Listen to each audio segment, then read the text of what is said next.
ఒకప్పుడు నగదు క్యూలలో ఇబ్బంది పడ్డాం. కానీ నేడు ప్రధానమంత్రి నరేంద్ర మోదీ గారి దార్శనిక నాయకత్వంలో భారతదేశం డిజిటల్ విప్లవాన్ని సాధించి ప్రపంచానికే మార్గదర్శిగా మారింది. ఇదే స్వయం సమృద్ధి భారత్ సాధించిన అతి పెద్ద విజయం. గతంలో విదేశీ సాంకేతికతపై ఆధారపడిన మనం నేడు మోదీ గారి కృషితో మన సొంత యూపీఐ వ్యవస్థ ద్వారా ప్రపంచ రికార్డులు సృష్టిస్తున్న కిరాణా కొట్టు నుండి మాల్ వరకు అంతటా క్యూఆర్ కోడ్లే. ఇది కేవలం సౌలభ్యం కాదు, మన సాంకేతిక గౌరవం. ఎందుకంటే ఫ్రాన్స్, యుఏఈ వంటి దేశాలు కూడా ఇప్పుడు యూపీఐని అమలు చేస్తున్నాయి. ఈ డిజిటల్ వృద్ధి ఆర్థిక వ్యవస్థకు బలం.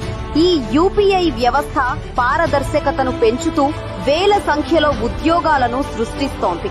ఈ డిజిటల్ లావాదేవీల పెరుగుదలే నిజమైన స్వదేశీ విజయం. ప్రతి ఒక్కరూ డిజిటల్ చెల్లింపులు చెయ్యడం ద్వారా మన దేశీయ సాంకేతిక శక్తిని బలోపేతం చేసినట్లే. ఘర్ ఘర్ స్వదేశీ అంటే మన డిజిటల్ శక్తిని ప్రోత్సహించడం కూడా. మనం కలిసికట్టుగా భారతదేశాన్ని డిజిటల్ సూపర్ పవర్ గా మారుద్దాం. మోదీ నాయకత్వంలో స్వయం సమృద్ధి భారత్ ని నిర్మిద్దాం.